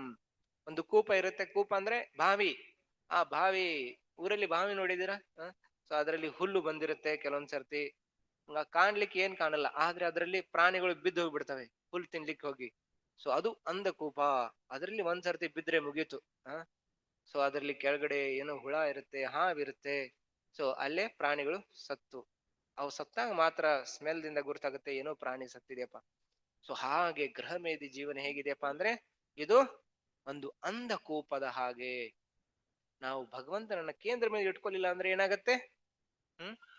ಇದು ನಮ್ಮ ದುಃಖಕ್ಕೆ ಕಾರಣವಾಗತ್ತೆ. ಸೊ ನಾವು ನೋಡ್ತೇವೆ ಎಷ್ಟೋ ಜನರ, ದೊಡ್ಡ ದೊಡ್ಡ ಜನರ ಮನೆಗೆ ಹೋಗ್ತೇವೆ. ಸೊ ಅವಾಗ ಒಬ್ಬ ದೊಡ್ಡ ದೊಡ್ಡ ಬಿಸ್ನೆಸ್ ಮ್ಯಾನ್ ವ್ಯಕ್ತಿ, ಅವನು ದೊಡ್ಡ ಪೈಪ್ ಇಂಡಸ್ಟ್ರಿ ಮಾಡೋ ಕಂಪ್ನಿ ಅವನು. ಸೊ ಆ ವ್ಯಕ್ತಿ ಹೋದ ನಂತರ ಒಳ್ಳೆ ವ್ಯಕ್ತಿ, ಅವಾಗ ಅವಾಗ ಬರ್ತಾ ಇದ್ದ, ದಾನ ಧರ್ಮನ ಮಾಡ್ತಾ ಇದ್ದ. ಸೊ ಅವನ ಹತ್ರ ಮನೆಗೆ ಹೋದ ನಂತರ ಭಾರಿ ಭಾರಿ ದೊಡ್ಡ ಮನೆ, ಪ್ರತಿಯೊಬ್ರು ಒಂದೊಂದು ಮನೆಗೆ ಅಂದ್ರೆ ಒಂದೊಂದು ದೊಡ್ಡ ದೊಡ್ಡ ಮನೆಗೆ ಪ್ರತಿಯೊಬ್ರು 4 ಮಕ್ಕಳು, 4 ಮಕ್ಕಳಿಗೆ ಒಂದೊಂದು ರೂಮ್ ಇತ್ತು, ಮತ್ತು 4 ಮಕ್ಕಳಿಗೆ ಕೂಡ 4 ಗಾಡಿಗಳು ಕೆಳಗಡೆ. ಸೊ ನಾವು ನೋಡಿದೆ, ಅರೆ ಭಾರಿ ಒಳ್ಳೇದು. ಆ ನಂತರ ಅವನ ಹತ್ರ ಕೇಳಿದ್ವಿ, ಏನಿದೆ ಸ್ವಲ್ಪ ಪ್ರವಚನ ಆದ ನಂತರ ಅವನು ಹೋಗುವಾಗ ಆ ವ್ಯಕ್ತಿ ಅಂತಾನೆ, ಪ್ರಭುಜಿ ನನ್ನ ಹತ್ರ ಎಲ್ಲವೂ ಇದೆ, ಎಲ್ಲ ಇದೆ, ನಾನು ಎಲ್ಲ ಮಾಡಿದ್ದೆ ಅದಕ್ಕೋಸ್ಕರ, ಈ ಮಕ್ಕಳಿಗೋಸ್ಕರ. ಆದ್ರೆ ಈ ಮಕ್ಕಳು ಏನ್ ಮಾಡ್ತಿದ್ದಾರೆ, ಒಬ್ರು ನೋಡದೆ ಅವ್ರಿಗೆ ಆಗಲ್ಲ ನೋಡಿದ್ರೆ ಆಗಲ್ಲ, ಅದಕ್ಕೆ ಎಲ್ಲರಿಗೂ ಒಂದೊಂದು ಸಪರೇಟ್ ಗಾಡಿ, ಸಪರೇಟ್ ಮನೆ, ಸಪರೇಟ್ ಫ್ಯಾಕ್ಟ್ರಿ ಕೊಟ್ಟು ಬಿಟ್ಟಿದ್ದೀನಿ. ಆದ್ರೂ ಕೂಡ ಅವ್ರು ಸಂತುಷ್ಟ ಇಲ್ಲ, ಅವನ್ ಫ್ಯಾಕ್ಟ್ರಿ ಇವನ್ ಬೇಕು, ಇವನ್ ಫ್ಯಾಕ್ಟ್ರಿ ಅವನಿಗೆ ಬೇಕು. ಸೊ ಅಷ್ಟೇ ಅಲ್ಲ, ಆಯ್ತು ಬಿಡಿ ಒಬ್ರು ಜಗಾಡ್ಲಿ, ಬೇರೆ ಮಾಡ್ಬಿಡ್ನ, ಅವರ ಪರಿವಾರದಲ್ಲಿ ಕೂಡ ಅವರ ಹೆಂಡತಿ ಮಕ್ಕಳು ಅವರಲ್ಲಿ ಕೂಡ ಜಗಳ ಇದೆ. ಅವರು ಕೂಡ ಜಗಾಡ್ತಾ ಇದಾರೆ, ಯಾರ ಹೆಸರ ಮೇಲೆ ಫ್ಯಾಕ್ಟ್ರಿ ಇರ್ಬೇಕು. ಹೆಂಡತಿ ಅಂತಾಳೆ ನನ್ನ ಹೆಸರ ಮೇಲೆ, ಪತಿ ಅಂತಾನೆ ನನ್ನ ಹೆಸರ ಮೇಲೆ, ಮಗ ಅಂತ ನನ್ನ ಹೆಸರ ಮೇಲೆ. ಸೊ ಹಾಗೆ ಸೊ ಅವರಲ್ಲೇ ಜಗಳ ನಡೀತಾ ಇದೆ. ಸೊ ಸೊ ಅದಕ್ಕೆ ಏನ್ ಮಾಡ್ಬೇಕು, ಒಂದು ಉಪಾಯ ಕೊಡಿ. ಏನಂದ್ರೆ ಇದೇ ಉಪಾಯ, ತತ್ಸಾಧು ಮನ್ನೆ. ಏನಪ್ಪಾ ಅಂದ್ರೆ ಭಗವಂತನ ನೀವು ಕೇಂದ್ರ ಬಿಂದುವಾಗಿ ಇಟ್ಕೊಳ್ಳಿ ಪರಿವಾರದಲ್ಲಿ, ಗೃಹಸ್ಥ ಜೀವನವನ್ನ ಸರಿಯಾಗಿ ನಡೆಸ್ಕೊಳ್ಳಿ, ಅದರಿಂದ ಎಲ್ಲವೂ ಸರಿ ಹೋಗುತ್ತೆ. ಸೊ ಯಾವಾಗ ಭಗವಂತ ಕೇಂದ್ರ ಬಿಂದು ಇರಲ್ಲ, ಆವಾಗ ಎಲ್ಲರೂ ಅವರವರ ಜಗತ್ತಿನಲ್ಲೇ ಇರ್ತಾರೆ. ಸೊ ಯಾವಾಗ ಒಂದು ಒಂದು ಕಲ್ಲನ್ನ ನೀವು ಆ ಕೆರೆಯಲ್ಲಿ, ಒಂದು ನೀರಲ್ಲಿ ಟಬ್ದಲ್ಲಿ ಒಗೆದಾಗ ಏನಾಗುತ್ತೆ, ಒಂದು ಪ್ರಕಾರವಾಗಿ ಕಾನ್ಸೆಂಟ್ರಿಕ್ ಸರ್ಕಲ್ ಬರುತ್ತಲ್ಲ. ಆದ್ರೆ 4-5 ಕಲ್ಲುಗಳನ್ನು ಒಗೆದ್ರೆ ಆ ಸರ್ಕಲ್ ಒಂದ್ಕೊಂದಾಗ್ಬಿಡುತ್ತೆ. ಸೊ ಎಲ್ಲರೂ ಕೂಡ ಭಗವಂತನ ಚರಣವನ್ನ ಹಿಡ್ಕೊಂಡ್ ಬಿಟ್ರೆ ಏನಾಗುತ್ತೆ, ಎಲ್ಲರೂ ಭಗವಂತನ ಅನುಸಾರವಾಗಿ ಎಲ್ಲರೂ ನಡೀತಾ ಇರ್ತಾರೆ. ಅದರಿಂದ ಯಾವ ದುಃಖ ಕೂಡ ಬರುವುದಿಲ್ಲ. ಇಲ್ಲಾದ್ರೆ ನಾವು ಎಷ್ಟು ಜೀವನದಲ್ಲಿ ಕಷ್ಟ ಪಟ್ರು, ನಾಯಂ ದೇಹ ದೇಹ ಮಾಜಾನ್ ನಿಲೋಕೆ ಕಷ್ಟಾನ್ ಕಾಮಾನ್ ಅರ್ಹತೆ ಬಿಡ್ಭುಜಾನ್. ಒಬ್ಬ ಗೃಹಮೇಧಿ ವ್ಯಕ್ತಿ ದಿವಸ ರಾತ್ರಿ ಹಗಲು ದುಡಿತಾನೆ. ಎದಗೋಸ್ಕರ? ನಾನು ಮತ್ತು ನನ್ನ ಪರಿವಾರ ಸುಖವಾಗಿರ್ಲಿ. ಸೊ ಅಂತ ದುಡಿದು ಕೂಡ ಅದೇನಾಗ್ಬಿಡತ್ತೆ? ವ್ಯರ್ಥ ಆಗಿಬಿಡತ್ತೆ. ಸೊ ಅದಕ್ಕೆ ನಮ್ಮ ಯಾವ ಆಶ್ರಮದಲ್ಲಿ ಇರ್ಲಿ, ಯಾವ ಸ್ಥಾನದಲ್ಲಿ ಇರ್ಲಿ, ನಮ್ಮ ಉದ್ದೇಶ ಏನಿರ್ಬೇಕಪ್ಪ? ಭಗವಂತ ಯಾವಾಗ್ಲೂ ನಮ್ಮ ಜೀವನದ ಕೇಂದ್ರ ಬಿಂದುನೇ ಆಗಿರ್ಬೇಕು. ಸೊ ಇದನ್ನ ಕರ್ದಂ ಮುನಿಯವರು ಚೆನ್ನಾಗಿ ತಿಳ್ಕೊಂಡಿದ್ರು. ಅದಕ್ಕೆ ಅವರು ಈ ಕಂಡೀಷನ್ ಹಾಕ್ತಾ ಇದ್ದಾರೆ, ನಾನು ದೇವತೆಗೆ ಮದುವೆ ಆಗ್ತೇನೆ. ಆದ್ರೆ ಎದಗೋಸ್ಕರ? ನಾನು ಕೃಷ್ಣ ಭಾವನಾಮೃತ ಭಕ್ತಿ ಇರೋ, ಅಂದ್ರೆ ಕೃಷ್ಣನ ಭಕ್ತಿ ಉಳ್ಳ ಸಂತಾನ, ಒಳ್ಳೆ ಸಂತಾನಗಳನ್ನ ಪ್ರಾಪ್ತಿ ಪಡೆಯೋಗೋಸ್ಕರ ನಾನು ಮದುವೆಯನ್ನ ಆಗ್ತಾ ಇದ್ದೇನೆ. ಮತ್ತು ನಾನು ಗೃಹಸ್ಥ ಜೀವನದ ಕರ್ತವ್ಯವನ್ನ ಪೂರ್ತಿ ಮಾಡಿದ ನಂತರ, ಯಾವಾಗ ಪೂರ್ತಿ ಆಗತ್ತೆ ಒಬ್ಬ ಗೃಹಸ್ಥನ ಕರ್ತವ್ಯ? ಸೊ ಯಾವಾಗ ಒಬ್ಬ ಒಳ್ಳೆ ಸಂತಾನಗಳನ್ನ ಪ್ರಾಪ್ತ ಮಾಡಿ, ಆ ಸಂತಾನಗಳಿಗೆ ಚೆನ್ನಾಗಿ ಸಂಸ್ಕಾರವನ್ನು ಕೊಟ್ಟು, ಅವರು ಯಾವಾಗ ಕೃಷ್ಣ ಭಾವನಾಮೃತ ಆಗಿ ದೊಡ್ಡವರಾಗ್ತಾರೆ, ತನ್ನ ತಾಯಿಯನ್ನ ಸಂಭಾಳಿಸೋ ಕ್ಷಮತೆ ಬರುತ್ತೆ, ಆವಾಗ ಅವರು ವಾನಪ್ರಸ್ಥವನ್ನ ತಗೋಬಹುದು. ಸೊ ಹಾಗೆ ಕರ್ದಂ ಮುನಿ ಹೇಳ್ತಿದ್ದಾನೆ, ನಾನು ಯಾವಾಗ ಒಳ್ಳೆ ಸಂತಾನಗಳನ್ನ ಪಡಿತೀನಿ, ಆವಾಗ ನಾನೇನ್ ಮಾಡ್ತೀನಿ? ಮತ್ತು ಮರಳಿ ನಾನು ವಾನಪ್ರಸ್ಥವನ್ನ ನಾನು ಮರಳಿ ತಪಸ್ಸೆ ಮಾಡ್ಲಿಕ್ಕೆ ಹೋಗ್ತೀನಿ. ಸೊ ಅವಾಗ ಮನು ಮಹಾರಾಜ್ ಅವ್ರು ಏನಂತಾರೆ?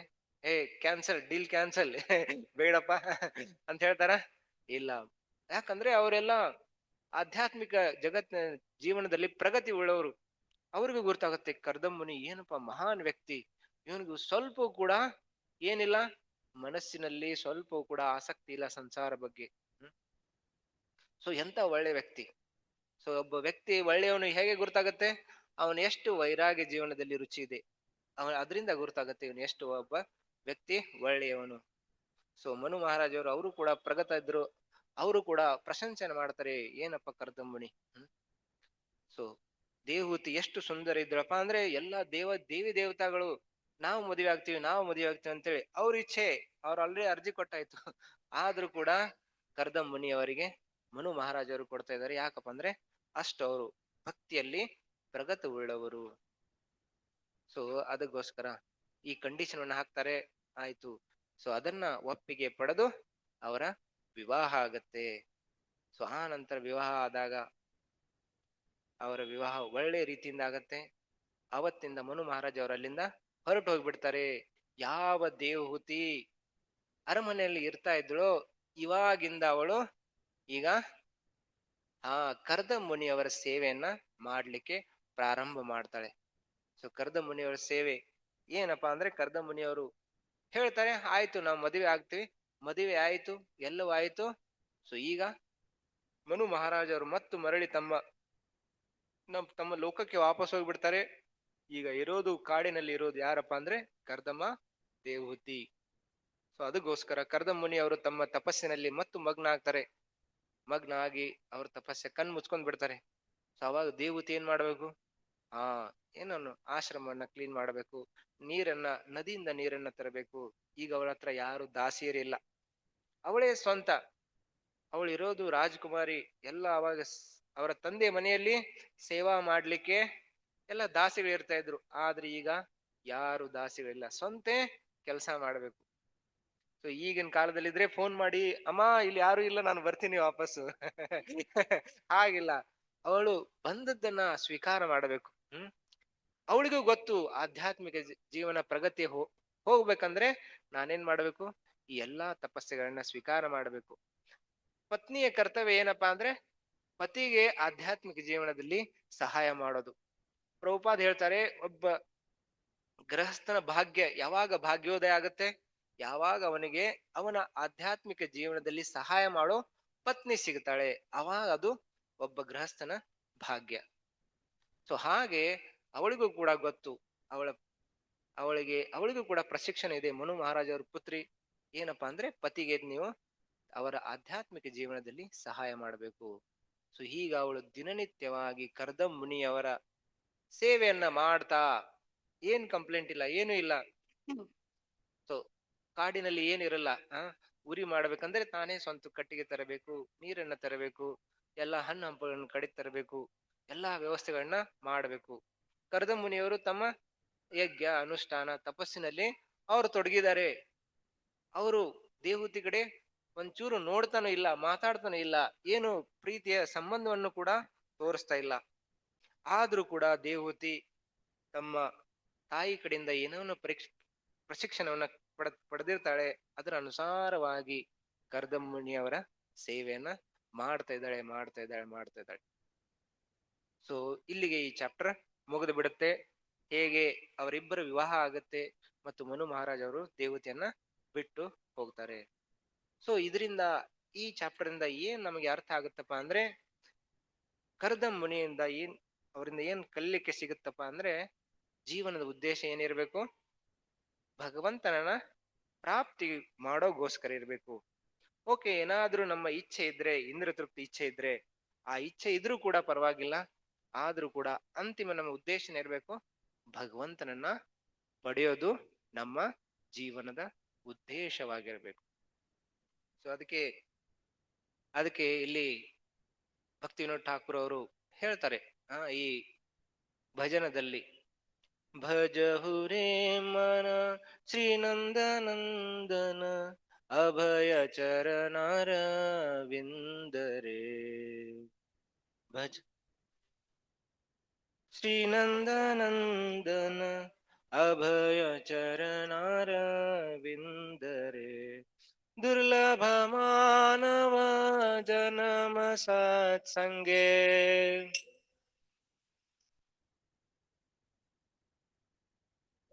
ದುರ್ಲಭ ಮಾನವ ಜನಮ ಸತ್ಸಂಗೇ.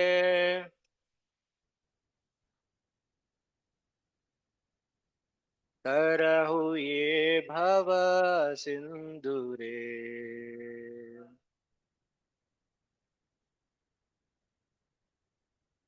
ये धन यौवन पुत्र परिजन एतेखि आचे परिते. ये धन यौवन पुत्र परिजन एतेखि आच परतीतिरे. कमल दल जल जीवन तलमल.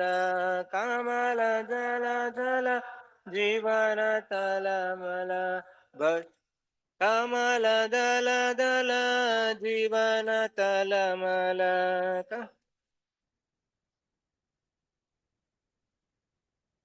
भजहु हरिपद नीतिरे.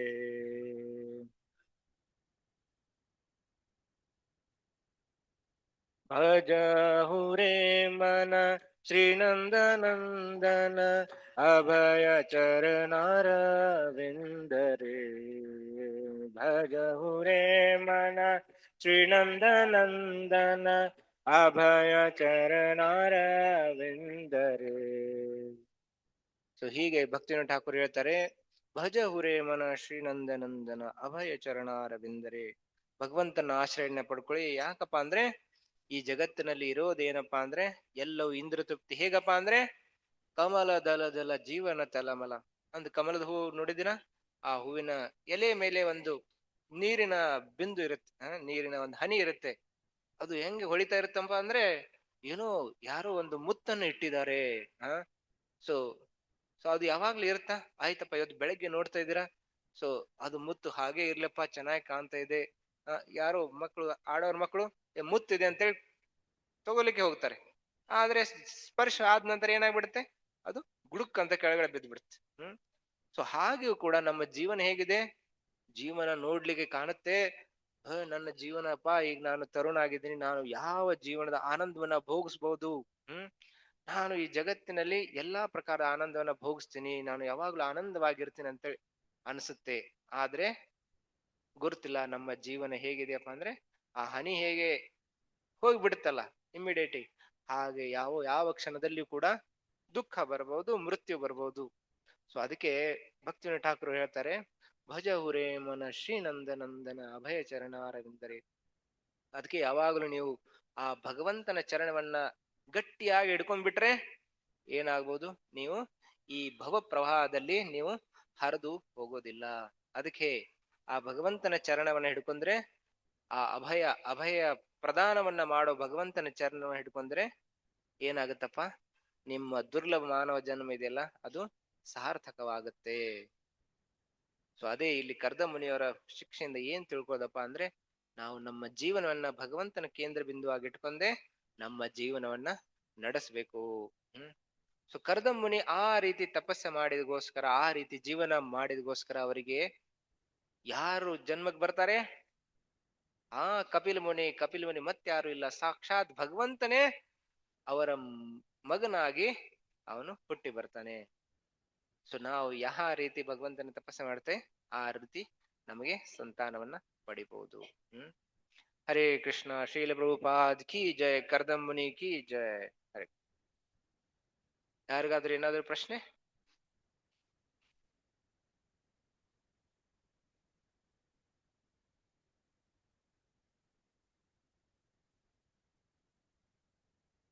ಹಾ, ಎಸ್ ಪ್ರಭು.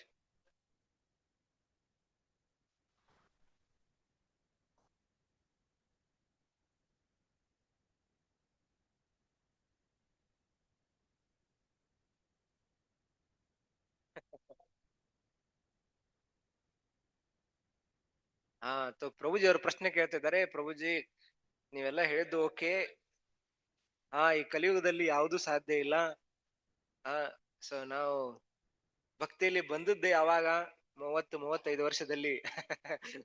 ಬಾಲ್ಯ ಅವಸ್ಥೆ ಹೋಗ್ಬಿಡ್ತು, ಗುರುವಿನ ಆಶ್ರಮ ಎಲ್ಲ ಹೋಗ್ಬಿಡ್ತು, ಏನಿಲ್ಲ. ಸೊ ಈಗ ಮುದುಕ ಆದಾಗ ನಾವು ಭಕ್ತಿಯಲ್ಲಿ ಬಂದಿದ್ದೀವಿ. ಸೊ ಇನ್ನೇನು ಯಾವ ಆಶ್ರಮ ಪಾಲನೆ ಮಾಡಬೇಕು? ಸೊ ಇದೇನು ಸಾಧ್ಯ ಅನ್ಸೋದಿಲ್ಲ. ಈಗ ಹೇಗೆ ಕಲಿಯುಗದಲ್ಲಿ ಮಾಡಬೇಕು ಅಂತೆ. ಸೊ ಬಾರಿ ಒಳ್ಳೆಯ ಪ್ರಶ್ನೆ. ಸೊ ಹೇಗೆ ಇದನ್ನ ಪಾಲನೆ ಮಾಡಬೇಕು ಇದನ್ನ ಸರ್?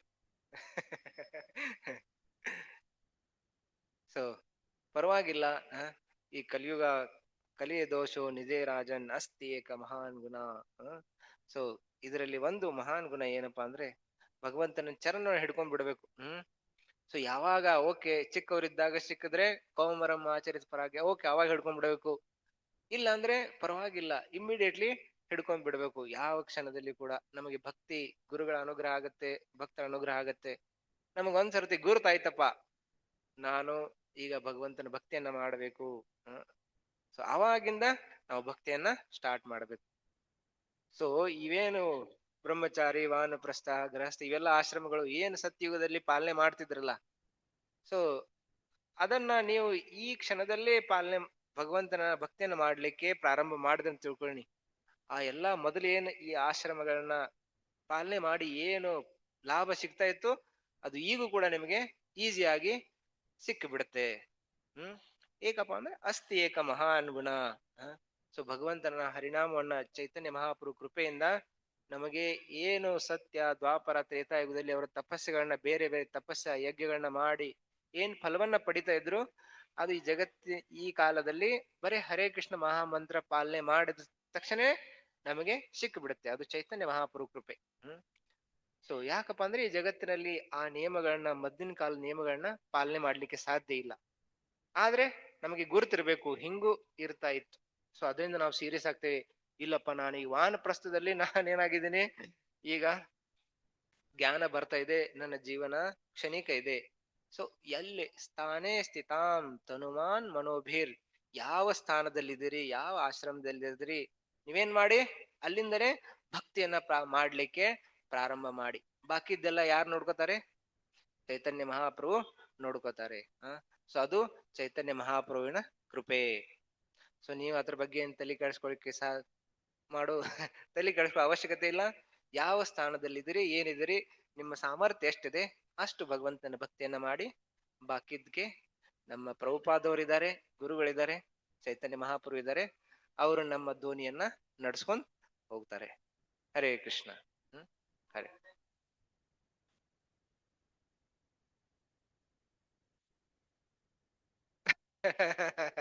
ಸೊ ಪ್ರಭುಜಿ ಅವ್ರು ಹೇಳ್ತಾ ಇದ್ದಾರೆ, ಕಮೆಂಟ್ ಕೊಡ್ತಾ ಇದ್ದಾರೆ.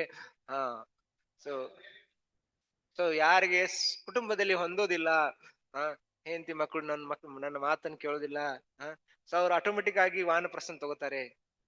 ಸೊ ಹಾಗಿಲ್ಲ. ಜೀವಾತ್ಮಗೆ ಎಷ್ಟು ಕಷ್ಟ ಬಂದ್ರು ಕೂಡ ಅವನು ಭಕ್ತಿ ತಗೋತಾನಿಲ್ಲೋ ಗ್ಯಾರಂಟಿ ಇಲ್ಲ.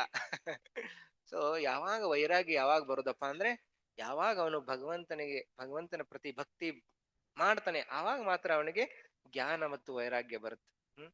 ಸೊ ಯಾರು ಮನೆಯಲ್ಲಿ ಜಗಳ ಮಾಡಿ ಇಲ್ಲಿ ಬಂದು ದಿವಸ ಇಡೀ ಕುಂತಾರೆ, ಅದು ವೈರಾಗ್ಯ ಅಲ್ಲ, ಅದು ಫಾಲ್ಗು ವೈರಾಗ್ಯ.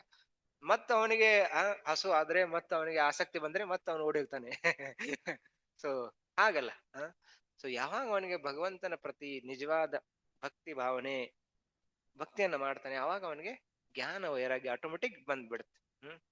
ಸೊ ಈಗ ನೀವೆಲ್ಲ ಕೂಡ ವೈರಾಗ್ಯಗಳಾಗಿದ್ದೀರಾ. ಸೊ ಮೊದ್ಲಿನ ಹಾಗೆ ನಿಮ್ಗೆ ಚಾಯ್ ಕುಡ್ಲಿಕ್ಕೆ ಇಚ್ಛೆ ಬರುತ್ತಾ? ಇಲ್ಲ. ಕಾಂದ ಒಂದು ಏನಪ್ಪಾ ಕಾಂದ ಪೋಹ ತಿನ್ನೋಣ ಅಂತ ಇಚ್ಛೆ ಬರುತ್ತಾ? ಮಾಂಸಾಹಾರ ಮಾಡೋ ಇಚ್ಛೆ ಬರುತ್ತಾ? ಇಲ್ಲ. ಸೊ ಅದು ಸ್ವಲ್ಪ ವೈರಾಗ್ಯ ಬರ್ತಾ ಇದೆಯಲ್ಲ. ಸೊ ಹಾಗೆ ಕೂಡ ಭಗವಂತನ ಭಕ್ತಿ ಮಾಡ್ತಾ ಮಾಡ್ತಾ ಹೋದ್ರೆ in due course of time ಎಲ್ಲವೂ ಕೂಡ ಆಟೋಮೆಟಿಕ್ ಆಗಿ ಬಂದ್ ಬರುತ್ತೆ. ಹ್ಮ್. ಹರೇ ಕೃಷ್ಣ. ಮತ್ತೇನಾದ್ರೂ ಪ್ರಶ್ನೆ? ಆ ಹೌದು ಹೌದು ಹೌದು. ಹೌದಾ? ಏನು ಎಲ್ಲಿಂದ? ಓಕೆ. ಹಾ, ವಾನಪ್ರಸ್ಥ. ಓಕೆ. ಸೊ ಈಗೆಲ್ಲ ಹ್ಮ್. ಸೊ ಇಲ್ಲಿ ಯಾಕಪ್ಪ ಅಂದ್ರೆ ನಮ್ಗೆ ಕಾಡಿಗೆ ಹೋಗೋ ಅವಶ್ಯಕತೆ ಇಲ್ಲ. ಪ್ರಭುಪಾದವರು ಇಲ್ಲೇ ನಮ್ಗೆ ಎಲ್ಲಾ ಸವಲತ್ತುಗಳನ್ನ ಮಾಡಿಕೊಟ್ಟಿದ್ದಾರೆ. ಹ್ಮ್. ನಾವು ಹೋಗಿ ಬೇರೆ ಕಡೆ ತಪಸ್ಸೆ ಮಾಡೋ ಅವಶ್ಯಕತೆ ಇಲ್ಲ. ನಾವು ಕುಟುಂಬ ಪರಿವಾರವಾಗಿ ಇಲ್ಲಿ ಬಂದು ನಾವು ಎಲ್ಲರೂ ಕೂಡ ನಮ್ಮ ಮಕ್ಕಳನ್ನ, ಹೆಂಡತಿಗಳನ್ನ, ನೆಂಟರ ಜೊತೆಗೆ ಎಲ್ಲರ ಜೊತೆಗೆ ನಾವು ಭಗವಂತನ ಸೇವೆಯನ್ನ ಮಾಡಬಹುದು. ಇದು ಪ್ರಭುಪಾದವರ ದೊಡ್ಡ ಗಿಫ್ಟ್ ನಮ್ಗೆ. ಹ್ಮ್. ಉಪಹಾರ ಏನಪ್ಪಾ ಅಂದ್ರೆ ಇಡೀ ಪರಿವಾರವಾಗಿ ಬಂದು ನಾವು ಇಲ್ಲಿ ಸೇವೆ ಮಾಡಬಹುದು. ಇಷ್ಟು ಮಾಡ್ತಾ ಇದ್ರೆ ಸಾಕು. ಹ್ಮ್. ಎಲ್ಲವೂ ಪ್ರಭುಪಾದವರು ಮುಂದಿನ ಕಾರ್ಯವನ್ನ ಅವರು ಮಾಡ್ಕೋತಾರೆ. ಸೊ ನೋಡಿ, ಚಿಕ್ಕ ಮಕ್ಕಳು ಅವರು ಇಲ್ಲಿ ಏನೋ ಶ್ಲೋಕ ರಿಸೈಟೇಷನ್ ಮಾಡಬಹುದು, ಸೇವೆ ಮಾಡಬಹುದು. ಮಾತಾಜಿಗಳು ಬಂದು ಆ ಗಾರ್ಲೆಂಡ್ ಸೇವೆ ಮಾಡಬಹುದು, ಭಗವಂತನಿಗೆ ಭೋಗವನ್ನ ಮಾಡಬಹುದು. ಪ್ರಭುಜಿಗಳು ಬಂದು ಪ್ರಚಾರ ಮಾಡಬಹುದು. ಸೊ ಹೀಗೆ ಮ್ಯಾನೇಜ್ಮೆಂಟ್ ಮಾಡಬಹುದು. ಸೊ ಈ ಕುಟುಂಬ ಪರಿವಾರ ಯಾವಾಗ ಭಗವಂತನ ಸೇವೆಯಲ್ಲಿ ತೊಡಗುತ್ತೆ, ಆ ಪರಿವಾರ ಅವರಿಗೆ ಅದೇ ವೈಕುಂಠ ಆಗಿಬಿಡುತ್ತೆ. ಎಲ್ಲರೂ ವೈಕುಂಠ ವಾಸಿಗಳಾಗುತ್ತೆ. ಸೊ ಇಸ್ಕಾನ್ ಎಲ್ಲ ಆಶ್ರಮ ಇಸ್ಕಾನ್ದಲ್ಲಿ ಇದಾವೆ. ಬೇರೆ ಕಡೆ ಹೋಗೋ ಅವಶ್ಯಕತೆ ಇಲ್ಲ. ಇದೇ ನಮ್ದ ಏನಪ್ಪಾ ಅಂದ್ರೆ ಇದು ಒಂದೇ ಮಾರ್ಗ. ಹರೇ ಕೃಷ್ಣ. ಹರೇ ಕೃಷ್ಣ.